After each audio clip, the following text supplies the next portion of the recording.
What's good? It's Woog. Please like the video, subscribe to the channel if you're into the music talk. Let's get right into it. Verzuz delivers big yet again with Snoop Dogg, originally known to the rap game as Snoop Doggy Dogg, versus DMX, Darkman X. DMX! You've got the smoothest of the smooth, sharp and precise, with a unique voice that was not only cool but was actually pretty haunting once upon a time. Hearing someone's "and you don't stop" sounding like that, talking about 187, the game wasn't ready for Snoop then. 20 years later, we might have forgot. We see Snoop on Instagram just chilling. But Snoop was a menace in the game in the most complimentary sense of the word, and the popularity in what he and Dr. Dre brought to the table was unparalleled at the time. You've got all that versus DMX, one of rap's brightest and darkest. Would shooting stars be the term? When analyzing these two artists and careers, you've got to start by acknowledging that these aren't really contemporaries. Yes, there are several years of overlap between the two careers, but Snoop Dogg's debut album, Doggystyle, one of the greatest albums of the past 30 years, came 5 years before DMX's debut, It's Dark and Hell is Hot. That's 1993 versus 1998. That 5-year gap is longer than most artists' careers, or at least longer than their peak relevance. 1993's Doggystyle was an instant classic, but his deep cover feature on Dr. Dre's song from the soundtrack and his presence all over Dr. Dre's The Chronic had already made him a star in '92 leading up to the album, which over-delivered. I mean, seriously, Doggystyle's gotta be a top 10 to 20 rap album of all time, depending on what you value in an album. I wouldn't be mad at anyone putting it in their top 5. It's that iconic. And that run of Death Row's music success was unprecedented in rap crossover appeal. This thing was a wildfire, and they could no longer keep it out of the people's hands, in the hood or in the suburbs. That Snoop and Dre tandem took over. Snoop and Dre also provided extra spotlight to another great album, a classic or maybe near classic, Dog Food, by Snoop's cousin and homeboy, Daz and Corrupt, aka The Dog Pound. That album just feels like Snoop was in the building, and he features heavily in it, and that album did well. Then Pac came and took Death Row to even higher commercial success with All Eyes on Me, while underneath the hood, the label's camaraderie was falling apart, Dr. Dre was leaving the label, Pac gets murdered in Vegas after the Mike Tyson-Bruce Seldon fight. Carcino and Vlad TV's YouTube channels chronicle those chapters pretty well. Check those out if you're interested. Then Death Row finally releases Snoop Dogg's The Dogfather, the highly anticipated follow-up to Doggystyle, and this is just a couple months after Pac's murder and release of the Machiavelli album. And Snoop Dogg's Dogfather? It's probably among the most disappointing albums in modern history. When you consider the first album and you consider the expectations, what we got just came nowhere near the standard of excellence that had been set. I mean, people still listened to it because it was out and it was Snoop, and we didn't have Spotify or even downloads at the time, so we still had to play it. But man, Dogfather was a mega letdown. There is no Dr. Dre production, and don't get me wrong, there are several Daz-produced albums I love. Dog Food by the Dog Pound. I still consider All Eyes on Me to largely be a Daz-produced album. Way more beats on there from Daz than there are from Dre. Johnny J was a major factor there too. But things just didn't come together on Dogfather. So the Death Row era, which was the dominant era in rap, comes to an awful end. Snoop leaves Death Row. Dr. Dre's still trying to figure things out elsewhere. Rap's biggest stars from both coasts, Pac and Biggie, are both murdered within a year. And the culture is just waiting for the smoke to clear, really. But Snoop would not stop making music. Not even close. He'd be making his return 2 years later. Another thing to note is that the Verzuz platform is a back and forth selection of 20 songs from each artist from their respective catalogs. This includes singles and features, although Jadakiss just used Puff Daddy's Victory featuring Biggie Smalls and Busta Rhymes. He used that versus Fabulous, indicating that it was fair game since he wrote the opening Puffy verse. That was slick. But again, Verzuz battles feature 20 songs, so in MMA terms, this is a 3-rounder, not 5. And who you'd favor in this battle might vary depending on if it were 20 songs versus, say, 30 songs or 40 songs. I think that a longer battle with more songs favors Snoop, who has the much deeper catalog, whereas DMX's musical greatness was packed into a tight 4-year period from '97 to 2001. Yes, he did earn another #1 album with Grand Champ in '03, but we all knew by then the party was over. But boy, was that DMX run not one of the hottest high points of raw superstar firepower we had ever seen. His first 5 albums all hit #1 on Billboard 200. The first 2 of those 5 came in the same year, 1998. To put that into perspective, Snoop's 26-year career includes a total of 3 #1 albums. The Baby, by the way, almost delivered 2 #1 albums last year. It was one, and then the Baby on Baby came close to #1, but wasn't #1. Future done it once, dropping 2 albums a week apart, Future and Hendrix, but neither of them were as dominant and mega as DMX was 98 through 2000. Nowadays, like Drake said in Survival, the crown is broken in pieces, there's just more in his possession. So DMX's first 5 albums all hit #1, and in that first 3 album run, the only rappers that matched or exceeded X's first and third albums in sales during that 3-year period were Jay-Z's Hard Knock Life, Juvenile's 400 Degrees, Eminem's Slim Shady and Marshall Mathers LPs, The Miseducation of Lauryn Hill, Dr. Dre's 2001, which came out in '99, and Nelly's Country Grammar. And that's it. Those are all the rap albums that were outselling DMX in a 3-year period, and that's 2 DMX albums that sold that high, and Flesh of My Flesh, Blood of My Blood between the two, #2, almost sold that much. And X's music was seen as much more cutting edge, dark and menacing than those others. Eminem's was also pretty menacing too, but in a different way. But DMX was so hot at the time that Swizz Beatz, Eve, The Lox, and Dragon could all pitch their careers within his shadow. X's brand was literally strong enough to support a whole record label. And that's nothing to take away from those other artists I mentioned. Dragon didn't have the similar success as the others mentioned, but they were all respected artists in their own right. Swizz Beatz' unique beat style also played a huge role. There was nothing like it in the game. Dame Grease and PK or P Killer delivered some heat too on those DMX albums. Some songs from this period that I'd include in this battle have got to be Rough Riders Anthem, which you've got to sit on and kind of wait to drop at the right time, don't you? Get At Me Dog, the intro from that debut album, man, Slippin', Stop Being Greedy, How It's Going Down. I don't know if you play some of the deeper, darker cuts like Damien, the one where he's conversing with the devil in a way that I hadn't heard before. He might want to play Let Me Fly, Fucking With D, which is slightly jiggier, meaning more glossed up production, bouncy, but still delivered in a DMX type of way. Speaking of jiggy, which was kind of the term at the time after the boom bap era of rap when you had producers making more glossy beats during the Puff Daddy era. But speaking of jiggy, It's All Good and Party Up by DMX should be played here too. Bring Your Whole Crew was Sinister. That's the track 2 from Flesh of My Flesh, Blood of My Blood. These opening lines have got to be some of the sickest in rap history. And I mean sick meaning like sickening, not as in tight and amazing, just cold, brutal. He might want to play No Love For Me, although I wasn't a fan of that single.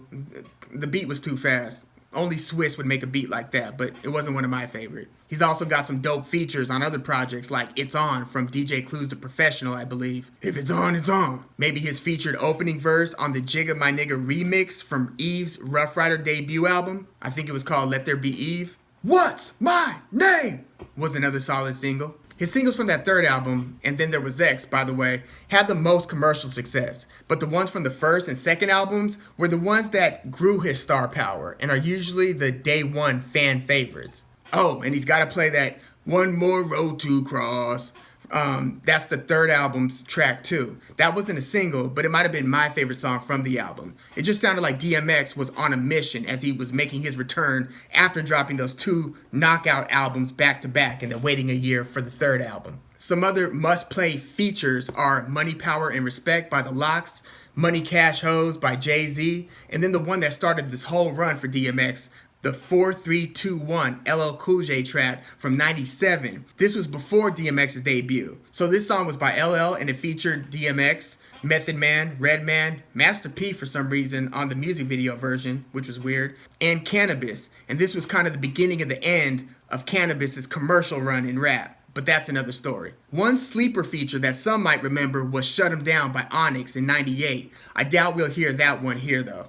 DMX certainly has a lot to pull from here, especially during that first 3 album run. Oh, and by the way, he also has that Romeo Must Die song. Ain't no sunshine when it's on. The song that Anderson Silva, the Spider, UFC superstar, would always enter the cage to. Actually, no, it wasn't the Romeo Must Die soundtrack. It was the Exit Wounds soundtrack. So DMX is just annihilating the game from 98 to 2001. His fourth album, The Great Depression, hit number 1 too, although its singles didn't capture the imagination as much as Rough Riders Anthem from the debut. They weren't as dark as Slippin' and Ain't No Way from Flesh of My Flesh, and they weren't as commercially successful as Party Up and What These Bitches Want with Cisco from the third album. But he was still rolling pretty strong with the Great Depression, and some of the songs, Who We Be, We Right Here, We Ain't Going Anywhere, they did pretty well too. And then by the fifth album, DMX's music was running almost on star power alone, but it was still powered to number 1. Then we didn't get a DMX album for 3 years, and then we didn't get one for 6 years. And it turned out that music was the least of DMX's challenges, and the dog has been battling ever since, and was obviously battling long before that. The struggles are pretty well documented. DMX to me is almost like a Mike Tyson-like figure, and I really pray that he's able to recover from his personal hang-ups and ease into a more sustainable life and lifestyle like Iron Mike has. Because if you were around when Mike Tyson's career started to taper off in the mid to late 90s, you might have trouble or a difficult time imagining him making it another 10 to 20 years. And I'm definitely pulling for X in that regard.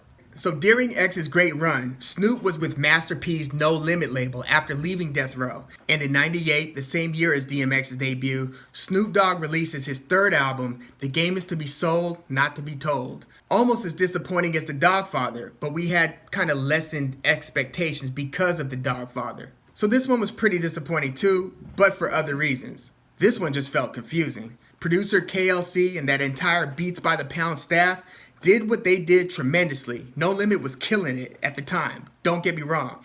It just wasn't the fit that the rap world associated with Snoop, and by then, many just kind of shrugged their shoulders and kind of lost hope that we were going to get another classic from him, myself included. And this is coming from someone that was into some No Limit music. True to the Game had just come out a year and a half before. That was a monster to many of us, especially if you were subscribed to the Source magazine or Murder Dog magazine, or just down with the Bay Area, down south, or any independent gangsta rap culture. Ghetto D, or Ghetto Dope, if you remember the original album concept, also came out that same year. That's the album with Make 'Em Say, probably one of the, if not the most enduring and popular No Limit song. So this is what Snoop's coming into. Popular label, great momentum, but still, Snoop was Snoop. We wanted Dre, Daz, Corrupt, Nate Dogg, Lady of Rage, Warren G, and No Limit just felt like a long way away from Kansas, Dorothy. It was a rough and confusing time musically, which, thinking back, I'd probably take over a global pandemic. But make no mistake, Pac dying was like the Kobe death to that generation. He didn't have 20 years in the game like Kobe did, but the energy that Pac was able to generate in a couple years, damn. Now couple Pac's murder with Biggie's murder less than a year later, and then yeah, Snoop at No Limit was the perfect symbol of the strange shaking up of the chessboard. But on a personal and business front, going to No Limit was exactly what Snoop needed to do to earn his independence and freedom. Snoop admittedly learned a lot from Master P on the business front, artist front, just as a whole, as a person. He really learned a lot from P. He served out that 3-album No Limit stint more than honorably, with the second and third of those albums, No Limit, Top Dog, and The Last Meal, being some Snoop fans' second and third favorite Snoop albums out of his entire discography after Doggystyle. I don't know, is there anyone out there who actually prefers any Snoop Dogg album more than Doggystyle? But his second and third No Limit albums, or his fourth and fifth Snoop Dogg albums, were much more in that Snoop element musically. The No Limit in-house Beats by the Pound producers KLC, Craig B, Odell, Master P at times, produced well over half of that first Snoop album with the label. The Game Is To Be Sold, Not To Be Told. KLC might have done 2 from the second one, and then they produced none from the third. So that second and third had much more Dr. Dre, Meech Wells, DJ Quick, Jelly Roll, some Timbaland, and a lot of Scott Storch on the third. And even Bay Area legend Ant Banks popped up for a single on the second album. By the way, check out the Scott Storch-produced Break Fluid from The Last Meal featuring the singer Cocaine from Pomona, who also kills it on the Stacey Adams chorus from the same album. That song, Break Fluid, and Stacey Adams, and the whole album, it's just fire. So that's the great note that Snoop leaves No Limit on. And I think towards the end of that last No Limit album, The Last Meal, which is symbolic of the last time people are going to eat off Snoop the way that they are, Master P even delivers kind of like a spoken word shout out and a well wishes to Snoop, saying, you know, you were down with the label, you know, we worked together, had some great this and that, you the man, go on and do your thing. P essentially kind of giving his blessing. It was just a great closing to that No Limit run that started off kind of rocky with The Game Is To Be Sold, Not To Be Told. So then Snoop leaves No Limit and starts making more money off of his music than ever before. And it's in this period, actually, that he has his highest charting singles. Paid the Cost to Be the Boss album features Beautiful, which hit number 6. RNG, Rhythm and Gangsta album had Drop It Like It's Hot, which, get this, was Snoop Dogg's first #1 single. Think about that. Gin and Juice and What's My Name both hit number 8 back in 93, 94. And here we are in 2004, and he goes #1 with Drop It Like It's Hot.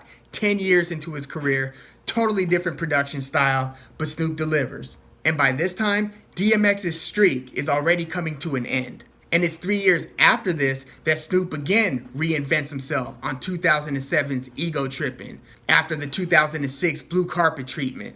Ego Trippin' has Sexual Seduction, which hit number 7, totally different style of song, isn't even a rap song, and Ego Trippin' was another really solid album from Snoop.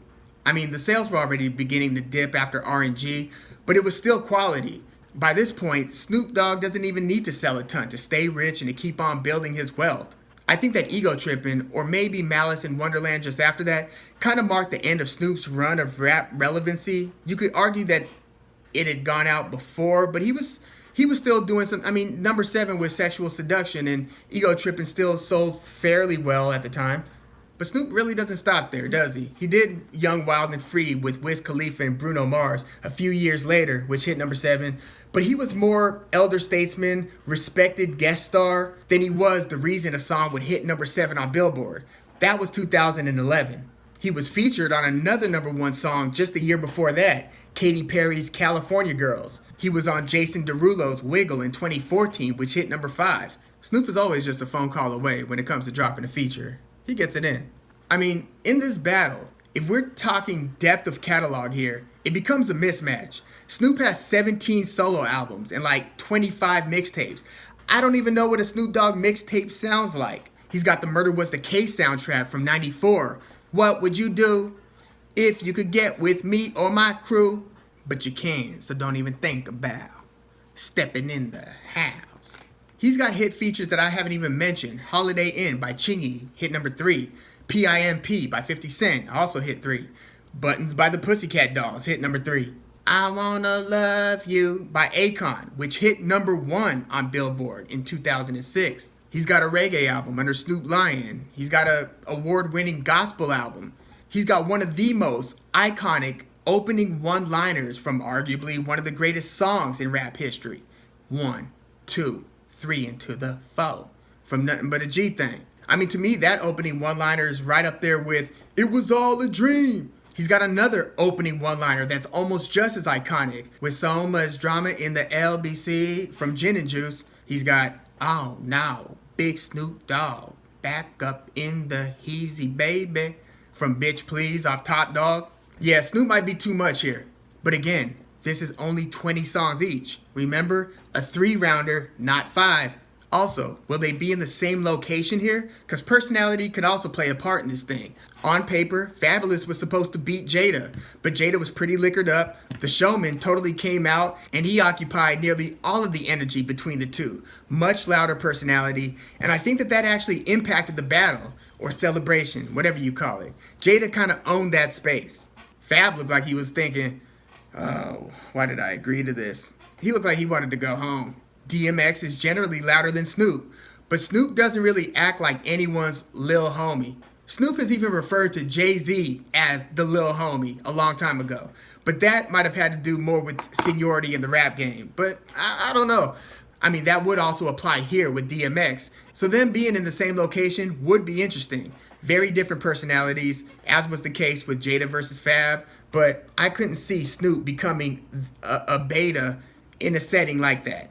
Snoop is many things, but what I think stands out the most about him is that he might actually be the most universally liked celebrity. Think about it. Like, I think if you were to take a poll and have like 50 different celebrities on this poll, and every one of them was a yes, no, whether you like the person, I think Snoop would get the highest percentage of love.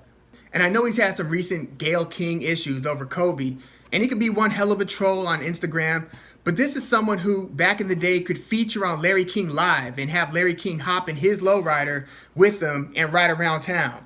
Everybody loves Snoop. He's one of the most beloved and iconic people and personalities to come out of the music world, let alone rap world. People forget, Snoop Dogg was actually on the dais during the Comedy Central roast of Donald Trump when he first announced his candidacy. I don't know if you remember that. This was when Mitt Romney ended up running against Obama. Trump had actually declared his presidency after or at the end of his Comedy Central roast, which Snoop, again, was one of the comedians going in on Donald, but it was kind of like all love, but I'm still going to dish you. You know how those roasts go. But yeah, Snoop's universal love will probably be very felt during this battle. I can't wait. I wrongly picked Fabulous over Jada. Although I still think Fabulous has a stronger catalog, I don't think anybody comes away from that day saying, hey, yeah, Fabulous ruled the day. I made a couple videos on the Fab-Jada battle before the battle took place, just in terms of what my predictions were, what I was hoping to see, and kind of giving some background on both careers. You can check that out if you like. Here, I'm taking Snoop Dogg, but I feel much more confident in that if they were going 30 to 40 songs instead of 20. The hardest part here is deciding which 20 to pick out of such a vast catalog. And I gotta mention here, Snoop has been releasing music ever since. He released an album last year, the year before, the year before, the year before. Like, seriously. And this latest stretch of Snoop's last 10 years of rap career have been as many misses as hits, not quality-wise, but just in terms of the public caring at a wide scale. I doubt that anyone watching this video can name 3 of Snoop's last 10 albums. Seriously. However, he's also got a ton of gold up in them hills. He's certainly one of the most familiar and distinct voices in rap history. And also, one more word about X. Earlier in his career, they had that Rough Rider Hard Knock Life tour, where his performance was the iconic one out of that cast of characters where it was the who's who. The 2 top headliners were Jay-Z and DMX, and then you had Method Man, Redman, Ja Rule was coming up at the time, and others. You know, Jay-Z, I think, was the last act performance of the night during the tour, but DMX's had the biggest moments. Like, DMX was really, really on top of the music world at the time. I can't overstate that. Listen to those first 2 albums especially. We were so caught off guard by the... To sum it up, DMX came in like a lightning bolt and then left a half a decade later. Snoop came in, killed it, fell off a bit, recovered, and went on a several-year run, and has pretty much made music almost every year and on his terms since. But let me know your thoughts on this battle. Who do you see winning in the battle between dogs? I can't wait for this. Please like the video, subscribe to the channel if you're into the music talk. I'm Woog. Thanks for tuning in.